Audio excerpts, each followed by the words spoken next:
বিসমিল্লাহির রহমানির রহিম।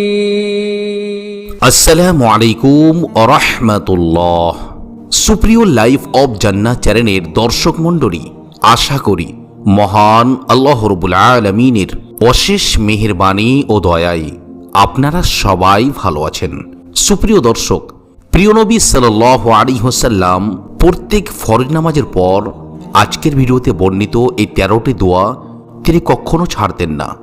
অর্থাৎ তিনি প্রত্যেক ফরজ নামাজের পর এই 13টি দোয়া বা জিকির সব সময়ের জন্য করতেন। আজকের ভিডিওতে আমরা এই 13টি দোয়া বা জিকিরের বাংলা অর্থ, উচ্চারণ এবং ফজিলত সহ বর্ণনা করার চেষ্টা করেছি। প্রিয় দর্শক মণ্ডলী, ভিডিওটি অত্যন্ত গুরুত্বপূর্ণ, তাই ভিডিওটি শেষ পর্যন্ত দেখার জন্য প্রত্যেকের কাছে বিশেষভাবে অনুরোধ করছি। তাহলে চলুন মূল ভিডিওতে ফিরে যাওয়া যাক। নম্বর 1, আস্তাগফিরুল্লাহ পাঠ করা। নবী করিম সাল্লাল্লাহু আলাইহি ওয়াসাল্লাম প্রত্যেক ফরজ নামাজের পর 3 বার আস্তাগফিরুল্লাহ পাঠ করতেন।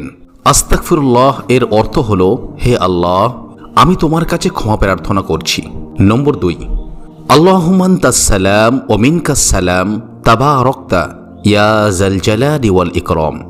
নবী করিম সাল্লাল্লাহু আলাইহি ওয়াসাল্লাম প্রত্যেক ফরজ নামাজের পরে তিনি একবার আল্লাহুম্মা আনতাস সালাম ওয়া মিনকাস সালাম তাবারাকতা ইয়া যাল জালালি ওয়াল ইকরাম পাঠ করতেন।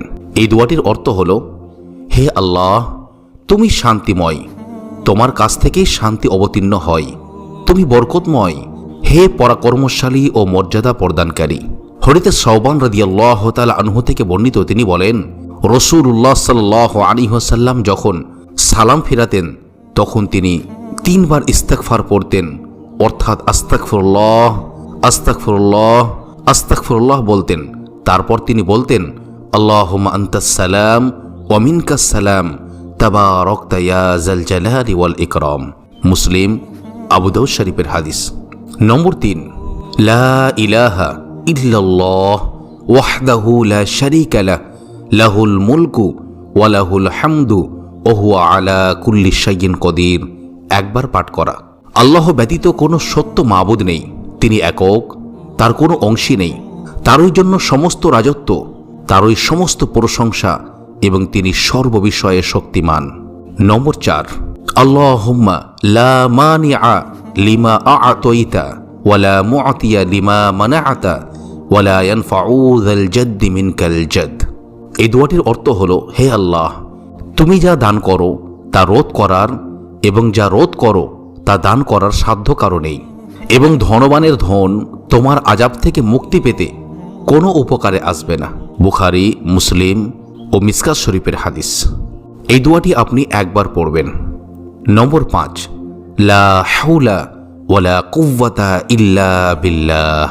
এই দোয়াটির অর্থ হলো, আল্লাহর প্রেরণা দান ছাড়া পাপ থেকে ফিরার এবং সৎ কাজ করার শক্তি নেই। মুসলিম ও মিসকাত শরীফের হাদিস। নম্বর 6, লা ইলাহা ইল্লাল্লাহ ওয়া লা না'বুদু ইল্লা ইয়্যাহ লাহুন নি'মাতু ওয়া লাহুল ফাদলু ওয়া লাহুস সানাউল হাসানু লা ইলাহা ইল্লাল্লাহ মুখলিসিনা লাহুদ্দিন ওয়ালাউ কারিহাল কাফিরুন। এই দোয়াটি একবার পাঠ করা। এই দোয়াটির অর্থ হলো, আল্লাহ ব্যতীত কেউ সত্য উপাস্য নেই, তার ছাড়া আমরা আর কারো ইবাদত করি না, তারই যাবতীয় সম্পদ, তারই যাবতীয় অনুগ্রহ এবং তারই যাবতীয় সুপ্রশংসা। আল্লাহ ছাড়া কোনো সত্য উপাস্য নেই, আমরা বিশুদ্ধ চিত্তে তারই উপাসনা করি, যদিও কাফের দল তা অপছন্দ করে। মুসলিম ও মিসকাত শরীফের হাদিস। নম্বর 7, আয়াতুল কুরসি পাঠ করা। প্রত্যেক ফরজ নামাজের পর নবী করিম সাল্লাল্লাহু আলাইহি ওয়াসাল্লাম একবার আয়াতুল কুরসি পড়ার নির্দেশ দিয়েছেন।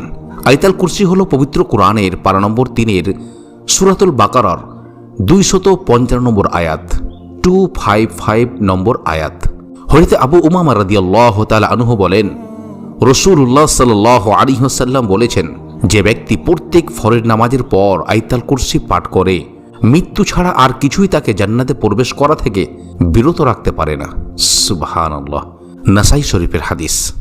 নম্বর 8, হযরত আবু হুরায়রা রাদিয়াল্লাহু তাআলা আনহু থেকে বর্ণিত, নবী করিম সাল্লাল্লাহু আলাইহি ওয়াসাল্লাম বলেছেন, যে ব্যক্তি প্রত্যেক নামাজের পর 33 বার সুবহানাল্লাহ, 33 বার আলহামদুলিল্লাহ এবং 33 বার আল্লাহু আকবার পড়ে এবং 100 বার পূর্ণ করার জন্য একবার লা ইলাহা ইল্লাল্লাহ ওয়াহদাহু লা শারীকা লাহ লাহুল মুলকু ওয়া লাহুল হামদু ওয়া হুয়া আলা কুল্লি শাইইন কদির পড়ে, তার সমস্ত গুনাহ ক্ষমা করে দেওয়া হয়, যদিও তা সাগরের ফেনা পুঞ্জের সমতুল্য হয়।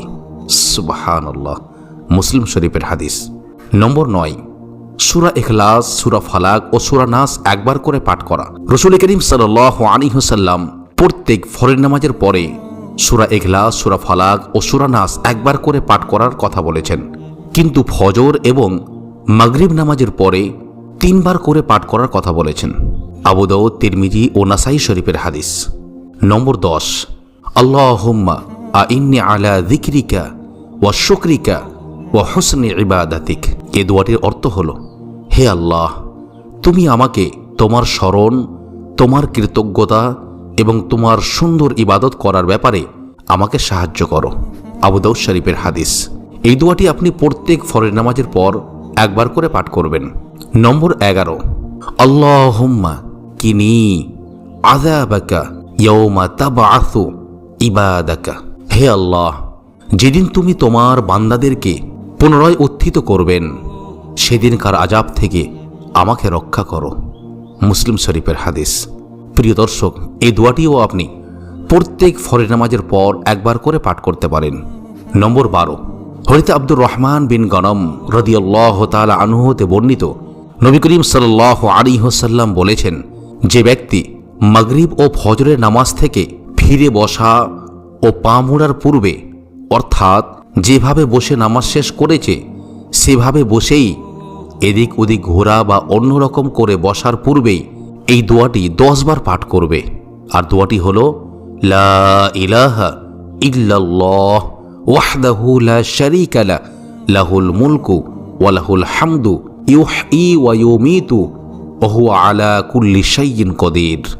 এই দোয়াটি আপনাকে মাগরিব ও ফজর নামাজের পর 10 বার করে পাঠ করতে হবে। এই দোয়াটির অর্থ হলো, একমাত্র আল্লাহ ছাড়া কোনো হক ইলাহা নেই, তার কোনো শরিক নেই, রাজত্ব তারই এবং সকল প্রশংসা তার। তিনি জীবিত করেন এবং মৃত্যু দান করেন, আর তিনি সকল কিছুর উপর ক্ষমতাবান।